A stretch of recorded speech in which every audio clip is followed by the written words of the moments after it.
وذرياته وأهل بيته أجمعين. أما بعد فقد قال الله تبارك وتعالى في كلامه القديم وهو أصدق الصادقين. فأعوذ بالله من الشيطان الرجيم. بسم الله الرحمن الرحيم. الحج أشهر معلومات فمن فرض فيهن الحج فلا رفث ولا فسوق ولا جدال في الحج في الحج وما تفعلوا من خير يعلمه الله وتزودوا فإن خير الزاد التقوى واتقون يا أولي الألباب. قال النبي صلى الله تعالى عليه وسلم: الحج المبرور ليس له جزاء إلا الجنة، أو كما قال عليه الصلاة والسلام. صدق الله وصدق رسوله النبي الكريم، ونحن على ذلك لمن الشاهدين والشاكرين والذاكرين، والحمد لله رب العالمين.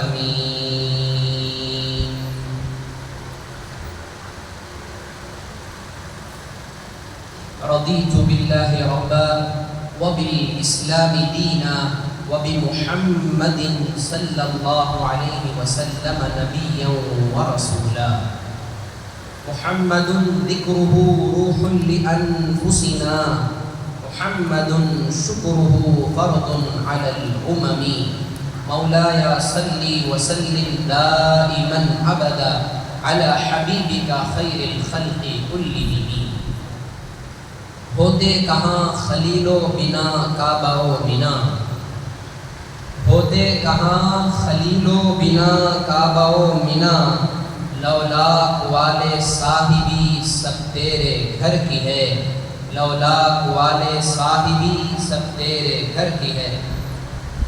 کعبہ بھی ہے انہی کی تجلی کا ایک ظل، کعبہ بھی ہے انہی کی تجلی کا ایک ظل، روشن انہی کے عکس سے پتلی حجر کی ہے، روشن انہی کے عکس سے پتلی حجر کی ہے. سرکار ہم گواروں میں طرز ادب کہاں، سرکار ہم گواروں میں طرز ادب کہاں، جو کچھ ہے بھی تمیز، جو کچھ ہے تمیز بھی اسی پاک در کی ہے. محترم سامعین و حاضرین، اللہ تعالیٰ کا بے انتہا فضل و کرم ہے، اس کا کروڑ احسان ہے کہ اللہ سبحانہ و تعالیٰ نے ہمیں اپنے پیارے حبیب حضور سرور کائنات فخر موجودات جناب محمد الرسول اللہ صلی اللہ تعالیٰ علیہ وسلم کی امت میں پیدا فرمایا اور ہمیں آپ کا امتی ہونے کا شرف عطا فرمایا. انشاءاللہ حج کے تعلق سے چند باتیں میں عرض کروں. اس سے پہلے آئیے عقیدت اور محبت کے ساتھ بارگاہ رسالت مآب صلی اللہ علیہ وسلم میں ہدیہ درود و سلام پیش کریں. اللہم صلی علی سیدنا محمد وعلی آل سیدنا محمد وبارک وسلم صلاة و سلاما علیک یا سیدی یا حبیبی یا رسول اللہ صلی اللہ تعالی علیہ وسلم. محترم حضرات، حج یہ اسلام کے بنیادی ارکان میں سے ایک اہم رکن ہے، ایک اہم فریضہ ہے.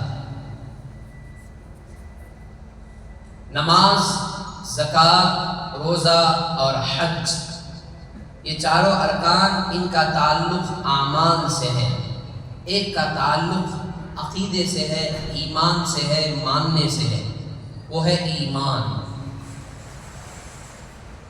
اللہ تبارک و تعالی نے قرآن مجید و فرقان حمید میں ارشاد فرمایا وَلِلَّهِ عَلَى النَّاسِ حِجُّ الْبَيْتِ مَنِ اسْتَطَاعَ إِلَيْهِ سَبِيلًا، لوگوں پر اللہ کی رضا کے لیے، اللہ کے لیے اس کے گھر کا حج کرنا جو اس تک چلنے کی استطاعت رکھتا ہو یہ فرض ہے۔ یعنی جو صاحب استطاعت ہے اس پر پوری زندگی میں ایک مرتبہ حج کرنا فرض ہے۔ وَمَنْ كَفَرَ فَإِنَّ اللَّهَ غَنِيٌّ عَنِ الْعَالَمِينَ، جس نے انکار کیا یعنی حج کی فرضیت کا جس نے انکار کیا فَإِنَّ اللَّهَ غَنِيٌّ عَنِ الْعَالَمِينَ، بے شک اللہ تعالی عالمین سے بے پرواہ ہے۔ تو پوری زندگی میں صاحب استطاعت پر ایک مرتبہ حج کرنا فرض ہے۔ جس طرح دن میں 5 وقت کی نمازیں فرض ہیں، اسی طرح صاحب استطاعت پر پوری زندگی میں ایک مرتبہ فریضہ حج ادا کرنا یہ اس کی ذمہ داری ہے، یہ اس پر فرض ہے۔ حج کی فرضیت کا انکار کرنے والا کہ حج فرض نہیں ہے، حج کچھ نہیں ہے، جس کسی نے حج کی فرضیت کا انکار کیا وہ دائرہ اسلام سے خارج ہو جاتا ہے، وہ کافر ہو جاتا ہے۔ حضور اکرم صلی اللہ علیہ وآلہ وآصحابہ وسلم ہجرت فرمانے کے 9ویں سال جب آپ نے ہجرت فرمائی، 9 سال کا عرصہ گزرا تو 9ویں سال اللہ تعالیٰ نے حج کو فرض فرمایا اس امت پر۔ فتح مکہ کے بعد 8ویں ہجری کو مکہ فتح ہوا۔ فتح مکہ کے بعد جب 9ویں ہجری آئی، 9ویں ہجری کا دور جب چل رہا تھا تو اللہ تبارک و تعالی نے حضور اکرم صلی اللہ علیہ وآلہ وآصحابہ وسلم پر اور اس امت کے ان تمام افراد پر جو صاحب استطاعت ہیں ان پر اللہ نے حج کو فرض فرمایا۔ حضرت سیدنا ابراہیم خلیل اللہ علیہ السلام نے جب خانہ کعبہ کی تعمیر مکمل کر دی تو اللہ تعالیٰ نے حضرت ابراہیم علیہ السلام کو حکم فرمایا کہ لوگوں میں ندا کرو حج کے بارے میں۔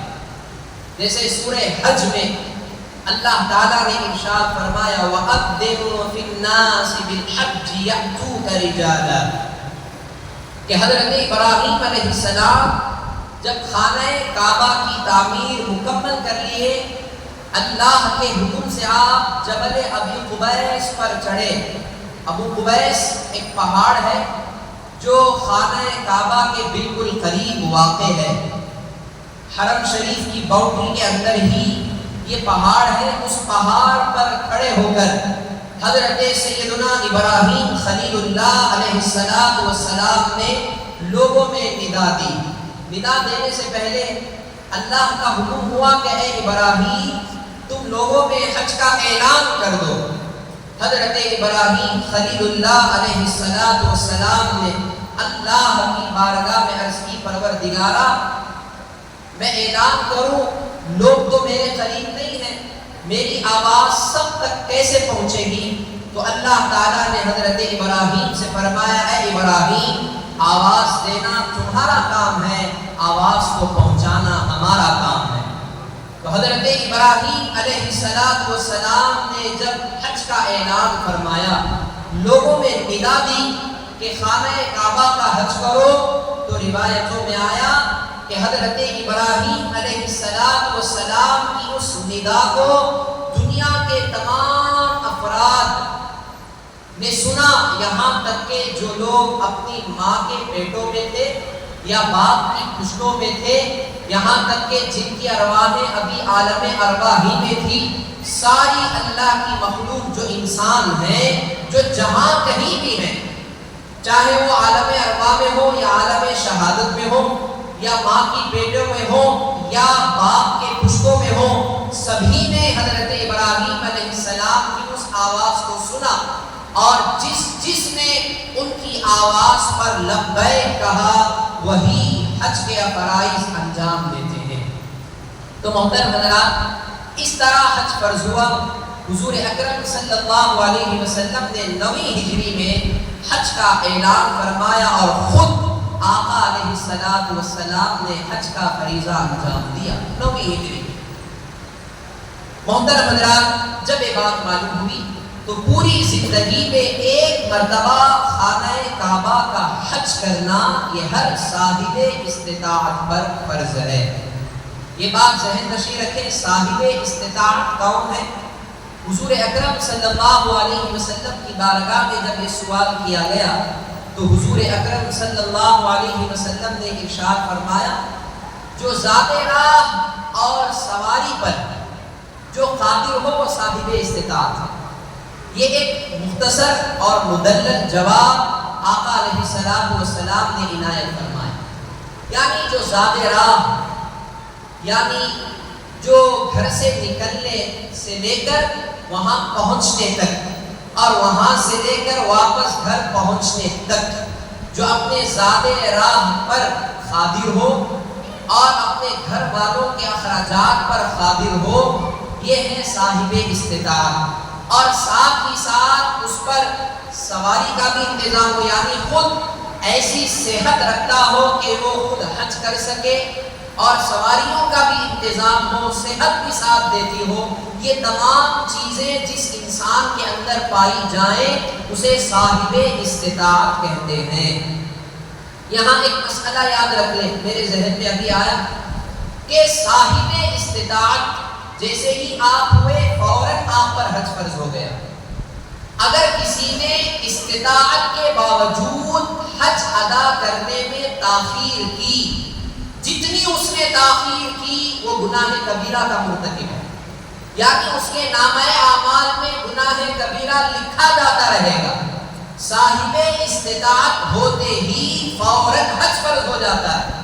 بہت سے لوگ ہمارے معاشرے میں کہتے ہیں کہ میں بچوں کی شادی کرنے کے بعد میں حج کروں گا، میں اپنا خاص گھر بنا لوں گا پھر حج کروں گا۔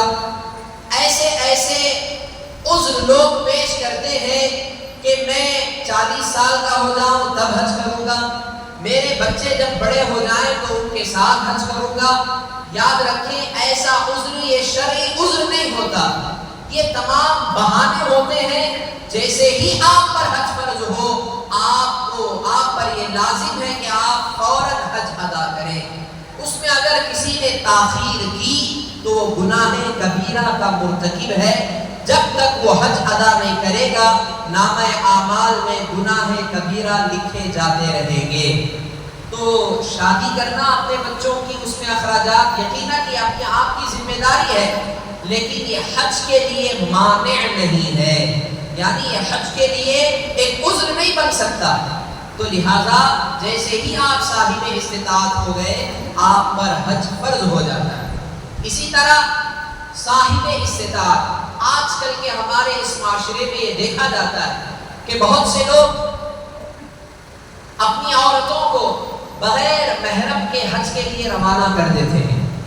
مذہب احناف میں حنفیوں کے نزدیک امام اعظم ابو حنیفہ رحمۃ اللہ تعالی علیہ کے نزدیک بغیر محرم کے عورت کا سفر کرنا گناہ کبیرہ ہے، حرام ہے۔ آج حکومت کے مد نظر بھی آج کئی لوگوں نے بھی یہ فتویٰ دے دیا کہ بغیر محرم کے عورت حج پر جا سکتی ہے۔ نہیں، مذہب احناف میں اس کی بالکل اجازت نہیں ہے۔ حضور اکرم صلی اللہ علیہ وآلہ وآصحابہ وسلم کی بارگاہ میں بخاری شریف کی حدیث ہے، آقا علیہ السلام کی بارگاہ میں ایک صحابی آئے، عرض کرنے لگے کہ یا رسول اللہ صلی اللہ علیہ وسلم، میرا نام مجاہدین کی فہرست میں لکھا گیا ہے، یعنی جہاد کرنے والوں میں میرا نام لکھ دیا گیا۔ اب میری عورت حج کا ارادہ رکھتی ہے، وہ حج کے سفر پر جانا چاہتی ہے، تو حضور اکرم صلی اللہ علیہ وآلہ وآصحابہ وسلم نے اس صحابی سے فرمایا کہ جہاد کو ترک کرو، اپنی عورت کے ساتھ تم حج پر چلے جاؤ۔ تو اس حدیث سے امام اعظم ابو حنیفہ علیہ رحمہ یہ استدلال کرتے ہیں کہ بغیر محرم کے عورت کا حج پر جانا یہ گناہ کا کام ہے۔ اگرچہ حج کا فریضہ ادا ہو جائے گا لیکن وہ گناہ گناہگار ہوگی، بغیر محرم کے عورت سفر حج پر جا نہیں سکتی۔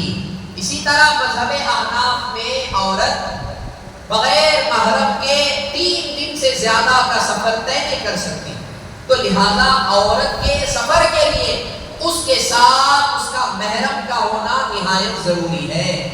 محرم کسے کہتے ہیں کہ جس سے اس عورت کا نکاح ہمیشہ ہمیشہ کے لیے حرام ہو، ایسا مرد اس عورت کے لیے محرم کہلاتا ہے۔ یہ مسئلہ یاد رکھیں۔ اب وہ بھائی ہے، بیٹا ہے، باپ ہے، سسر ہے، اس طرح کے جو افراد ہیں وہ محرم کہلاتے ہیں۔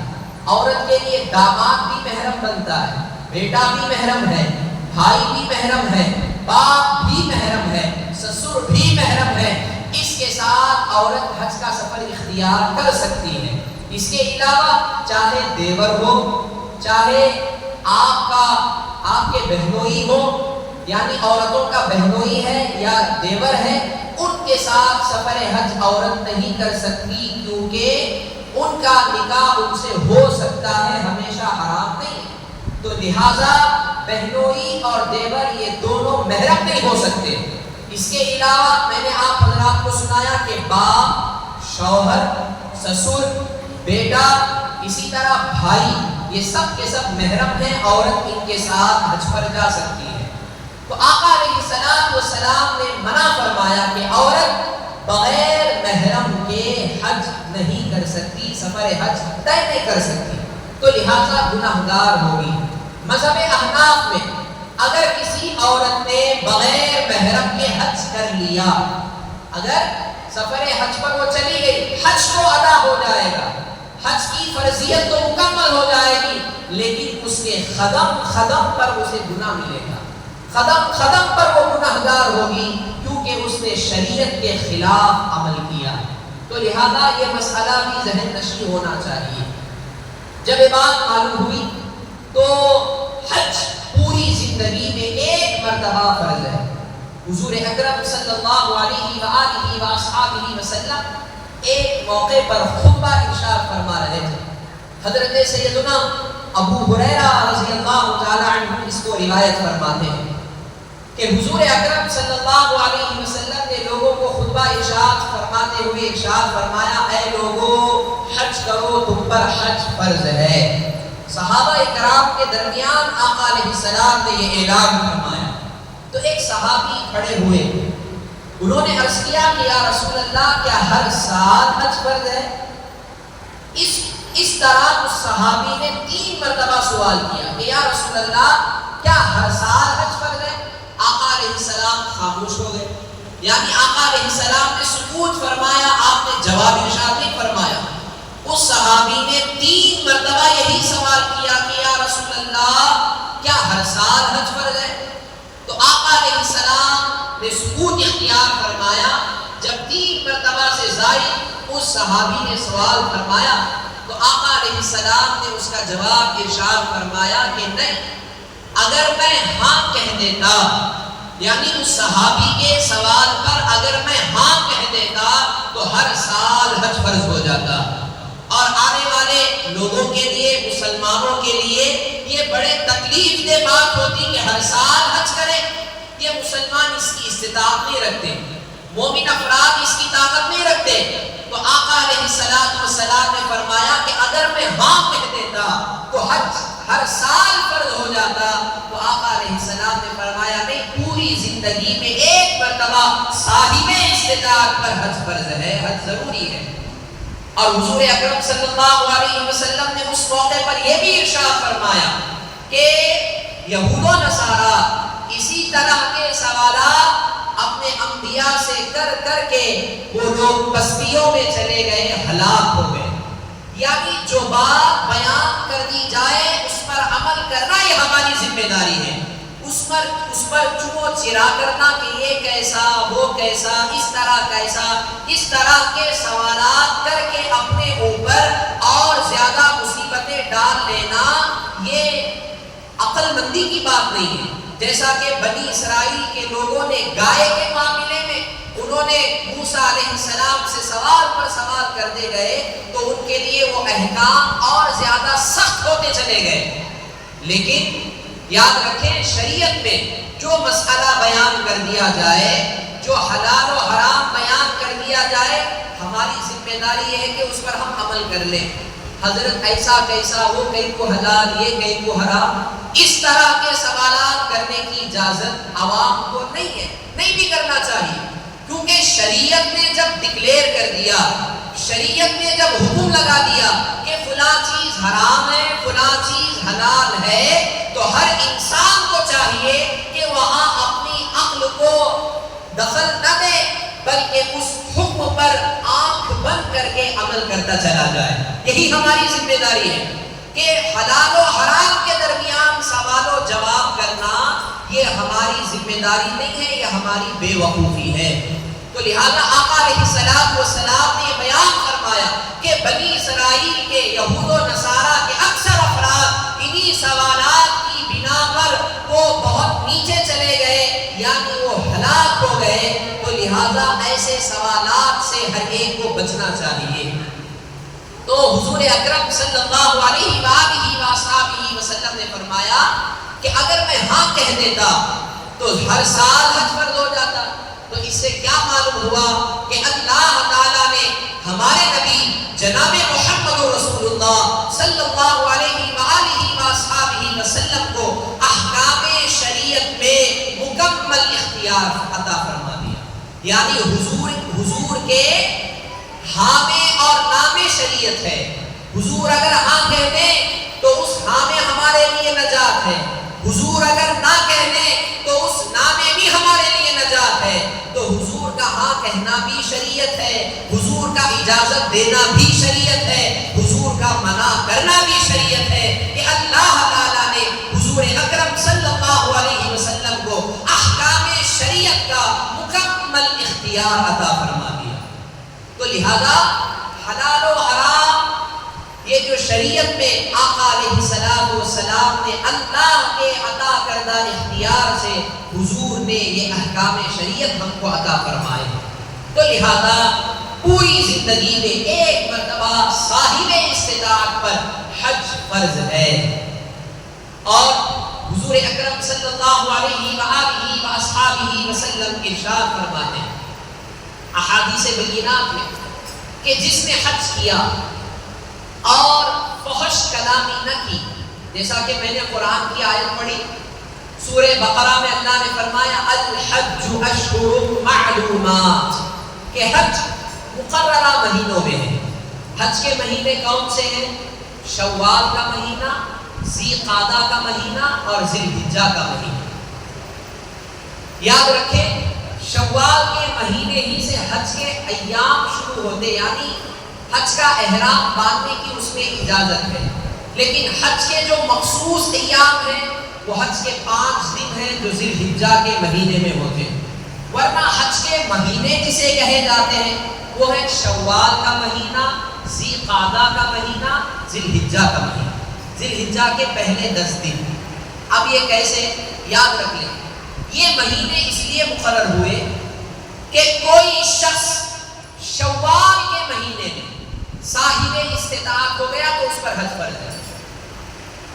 رمضان کے مہینے تک وہ فقیر تھا، مسکین تھا، غریب تھا، لاچار تھا تو اس پر حج فرض نہیں ہوا. شوال کے مہینے میں یعنی ان حج کے مہینوں میں اگر کوئی صاحب استطاعت ہو گیا تو اس پر حج فرض ہو جاتا ہے. تو اسی لیے حج کے مہینے قرار دیے جاتے ہیں. شوال کے مہینے میں اگر کوئی انسان حج کی استطاعت کر رکھ لے، یعنی مال و دولت اس کے پاس آ جائے، صحت مند ہو جائے اور زیادہ راہ اور سواری پر وہ قادر ہو جائے تو اس پر حج فرض ہو جاتا ہے. لہذا یہ بات ذہن نشین رکھیں. اسی طرح پہلے زمانے میں لوگ جب حج کے لیے جاتے تو شوال کے مہینے ہی سے حج کا سفر شروع ہو جاتا، کیونکہ ہوائی جہاز اس وقت موجود نہیں تھی. سمندری سفر سے لوگ حج کرتے تو اس میں 1 مہینہ 2 مہینے بھی سفر میں لگ جاتے. تو آقا علیہ السلام نے یہ فرمایا کہ شوال کا مہینہ، ذی قعدہ کا مہینہ اور ذی الحجہ کے 10 دن یہ ہے حج کے مہینے قرار پاتے ہیں، تو لہذا اس میں جو بھی صاحب استطاعت ہو جائے تو اس پر حج فرض ہو جاتا ہے۔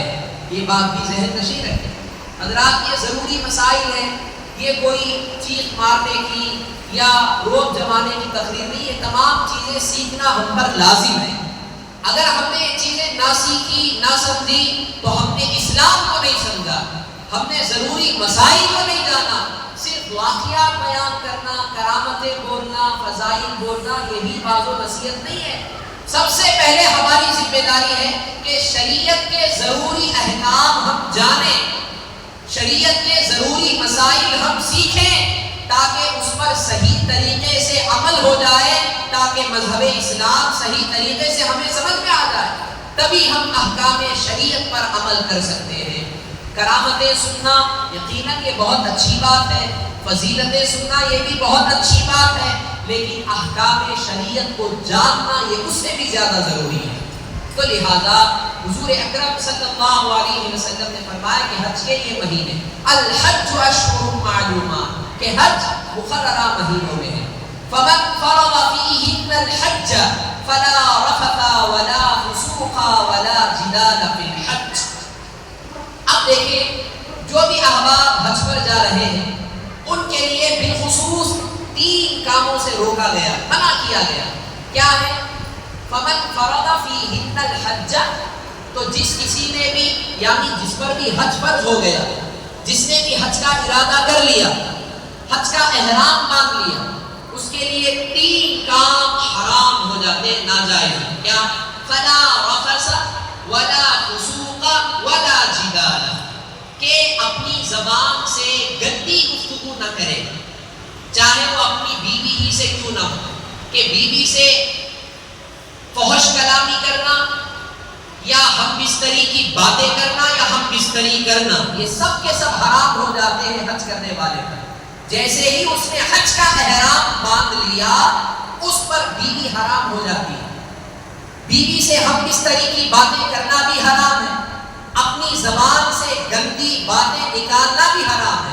ویسے تو گندی باتیں اپنی زبان سے نکالنا اور دنوں میں بھی حرام ہے، لیکن حج کا احرام باندھنے کے بعد اس میں اور زیادہ سختی آ جاتی ہے کہ تم نے حج کا احرام باندھا ہے تو اپنی زبان سے گندی گفتگو نہ نکالنا۔ فلا رفث، پھر فرمایا ولا فسوق، گناہ کے کام نہ کرنا۔ گناہ کے کام تو اور دنوں میں بھی حرام ہے اور دنوں میں بھی ناجائز ہے کہ اس سے اللہ ناراض ہوتا ہے، لیکن حج کا احرام جب تم نے باندھ لیا تو حج کا احرام باندھنے کے بعد کسی قسم کا گناہ نہ کرنا اور نہ ہی گناہ کا تصور کرنا۔ گناہ کرنا تو دور کی بات، گناہ کا خیال بھی نہیں آنا چاہیے۔ ہاں خیال یہ ہمارے کنٹرول میں نہیں ہے، وسوسہ انسان کی غیر اختیاری چیز ہے، وسوسہ آنا یہ غیر اختیار ہے، لیکن وسوسے پر عمل کرنا یہ اختیاری چیز ہوتی ہے۔ لہذا خیال آئے تو اس خیال کو ہٹا دینا چاہیے۔ تو حج کا احرام باندھنے کے بعد جیسے ہی آپ نے احرام پہن لیا، احرام کی نیت کر لی حج کے، تو آپ پر بیوی بھی حرام ہے اور آپ پر گناہ کے کام کرنا بھی جیسے اور دنوں میں حرام ہے اس سے زیادہ حرام ہو جاتے حج کے احرام میں۔ ولا فسوق، پھر فرمایا ولا جدال فی الحج، لڑائی جھگڑے کرنا، فسادات کرنا، چھوٹی چھوٹی سی باتوں پر ناراض ہو جانا، ناراض ہو کر گندی باتیں کرنا اور لڑائی کرنا، جھگڑا کرنا، یہ بھی حج کرنے والوں کے لیے ناجائز ہے۔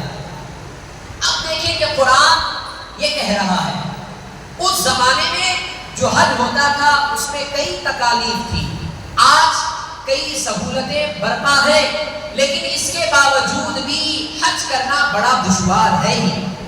حج کرنا دشوار ہے بظاہر، لیکن یاد رکھیں قرآن نے جو حکم لگایا کہ حج کرنا ایک جہاد کی طرح ہے۔ حضور اکرم صلی اللہ علیہ وسلم نے فرمایا حج کیا ہے؟ یہ جہاد ہے، حج کرنا یہ بہت بڑا ایک جہاد ہے۔ اور یہاں تک کہ حضور نے فرمایا کہ عورتیں جب جہاد کی اشتیاق تھی کہ عورتیں چاہتی تھی کہ ہم بھی جہاد کریں، حضور نے فرمایا عورتوں پر جہاد فرض نہیں ہے، حج کرنا ہی عورتوں کے لیے جہاد ہے۔ تو لہذا یہ کیوں جہاد ہے؟ کیونکہ حج میں بہت سی پریشانی آتی ہیں، بہت سی تکالیف آتی ہیں۔ ایسی پریشانیوں میں، تکالیف میں ایک دوسرے سے جھگڑا کرنے کا یہ موقع آتا ہے، لیکن قرآن اور آقا علیہ السلام کا یہ فرمان ہے کہ ایسے مواقع پر صبر کا دامن تھامتے ہوئے لڑائی جھگڑے میں اپنے وقت کو ضائع نہ کرو، اپنے حج کو برباد نہ کرو، لڑائی جھگڑا ہرگز نہ کرو جب تم حج کے احرام میں داخل ہو۔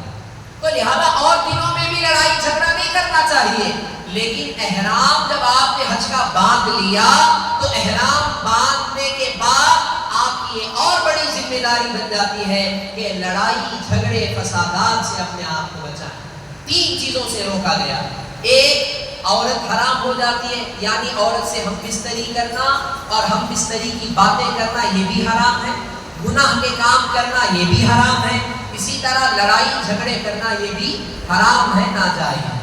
پھر قرآن کہتا ہے وَمَا تَفْعَلُوا مِنْ خَيْرٍ يَعْلَمْهُ اللَّهُ، اور جو بھی تم کام کرو اچھائی کا اللہ اسے جانتا ہے۔ جو بھی تم بھلائی کرو، جو بھی اچھائی کرو، ایک دوسرے کے ساتھ حسن اخلاق سے پیش آؤ، ایک دوسرے کی مدد کرو۔ حج کے دوران ایک دوسرے کی مدد کرنا، ایک دوسرے کی ضرورتوں میں کام آنا یہ بہتر کام ہے اور اللہ بہتر جانتا ہے۔ پھر قرآن کہتا ہے وَتَزَوَّدُوا، یہ حکم ہے کہ زاد راہ اختیار کرو۔ ایسا نہیں کہ نہیں میں سفر پہ چلے جاؤں گا، اللہ مالک ہے، جو ہے اللہ دیکھ لے گا، نہ سفر کی تیاری ہے نہ ہی زاد راہ آپ نے اختیار کیا۔ نہیں، قرآن اس سے منع کرتا ہے کہ تم زاد راہ پہلے اختیار کرو پھر اللہ پر توکل کرو۔ آپ نے کچھ تیاری کی نہیں، ایسے ہی آپ اللہ پر توکل کر دیے، قرآن اس سے منع کرتا ہے پہلے زاد راہ اختیار کرو پھر اللہ پر توکل کرو۔ زاد راہ کیا؟ ضروری سامان لے لینا، جیسے کپڑے ہو گئے، کھانے پینے کی چیزیں ہو گئی، جو بھی سفر میں جو چیزیں پیش آتی ہیں ان چیزوں کا پہلے تیار کر لینا، یہ بھی حج پر جانے والوں کے لیے ضروری ہے۔ نہیں جو راستے میں ہوگا میں دیکھ لوں گا، اللہ مالک ہے، اللہ کھلانے والا، یقیناً اللہ ہی کھلاتا ہے، اللہ ہی کھلاتا ہے، اللہ ہی انتظام کرتا ہے، لیکن پہلے آپ اللہ کی دی ہوئی مال و دولت سے اس کا انتظام کریں پھر اللہ پر توکل کرو۔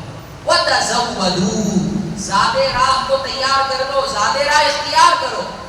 فَإِنَّ خَيْرَ الزَّادِ التَّقْوَىٰ، پھر قرآن کہتا ہے سب سے بہترین زاد راہ کیا ہے؟ وہ تمہارا تقویٰ ہے۔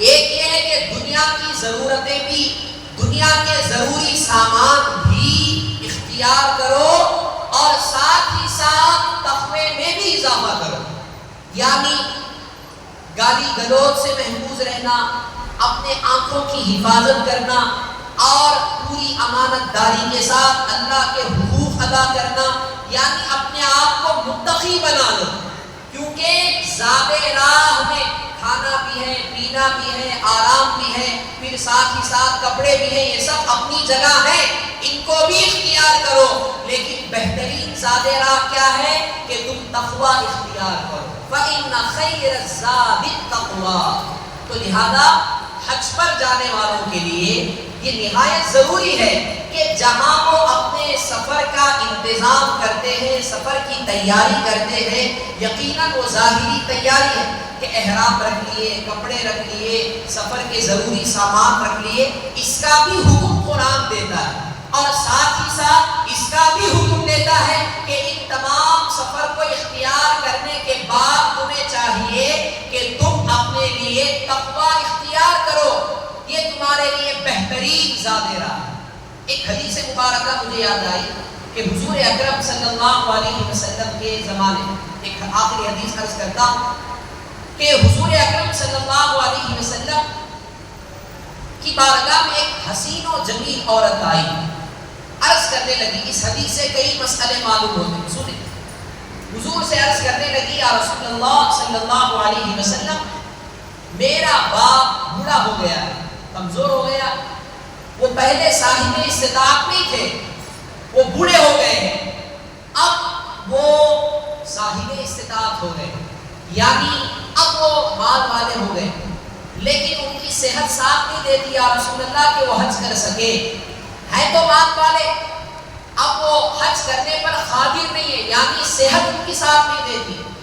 تو حضور اکرم صلی اللہ علیہ وسلم نے اس عورت سے فرمایا کہ تم ان کے بدلے میں تم حج کر لو، یعنی اپنے باپ کے بدلے تم حج کرو۔ آقا علیہ السلام سے جب یہ عورت سوال کر رہی تھی، حسین و جمیل تھی، تو آقا علیہ السلام کے قریب میں ایک حسین صحابی بھی بیٹھے ہوئے تھے، صحابی رسول تشریف فرما تھے، صحابی رسول صلی اللہ علیہ وسلم تشریف فرما تھے، وہ بھی بڑے حسین تھے۔ یہ حسین و جمیل عورت ان حسین نوجوان کو دیکھنے لگی، صرف دیکھنے لگی، یہ حسین صحابی بھی اس عورت کو دیکھنے لگے، تو آقا علیہ السلام نے اس صحابی کے چہرے کو دوسری طرف موڑ دیا کہ تم اس کی طرف نظر نہ کرنا۔ یعنی اس حدیث سے کیا معلوم ہوا کہ دوران سفر حج کسی غیر محرم عورت کو دیکھنا بھی ناجائز ہے، کہ آپ کی نگاہوں میں اگر واقعی فحش ہے، آپ کی نگاہوں میں واقعی شہوت ہے، تو ایسی نگاہوں سے عورت پر اختیار سے دیکھنا یہ ایسے بھی حرام ہی ہے، اور بالخصوص احرام کی حالت میں اور زیادہ حرام۔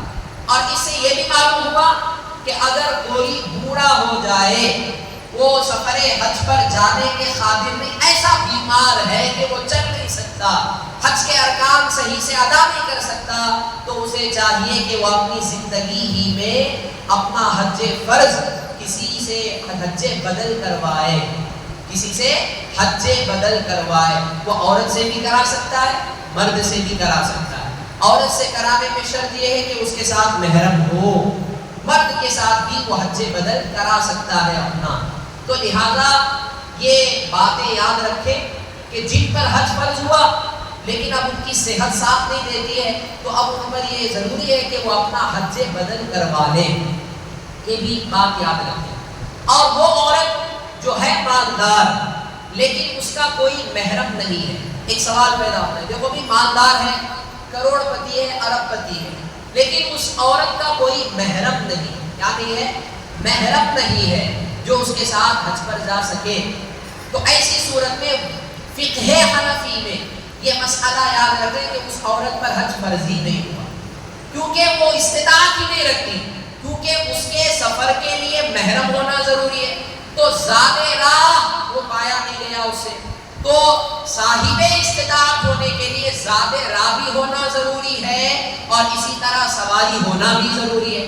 تو وہ عورت جو مالدار تو ہے لیکن اس کے ساتھ محرم نہیں ہے، تو اس عورت پر حج فرض نہیں ہے، کیونکہ اگرچہ وہ مالدار ہے، ایک چیز پائی جا رہی ہے، ایک چیز نہیں پائی جا رہی، ایک شرط تو پائی جا رہی ہے، ایک شرط نہیں پائی جا رہی، تو اس پر حج فرض ہی نہیں ہوا۔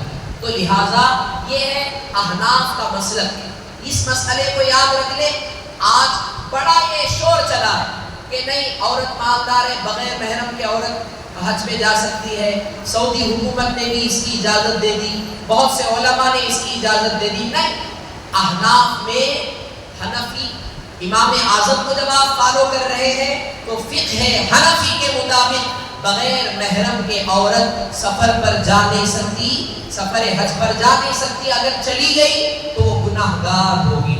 تو لہذا ان باتوں کو ذہن نشین رکھیں، یہ مسئلے مسائل کے ضروری باتیں تھیں، اور بھی بہت سی باتیں ہیں کہ انشاءاللہ آئندہ صحبت میں عرض کروں گا۔ اللہ تعالیٰ ہم تمام کو ان باتوں کو سمجھنے کی توفیق عطا فرمائے، اللہ تعالیٰ احکام شریعت کو جاننے اور اس پر ہمیں عمل کرنے کی توفیق عطا فرمائے، آمین۔ وآخر دعوانا ان الحمد للہ رب العالمین۔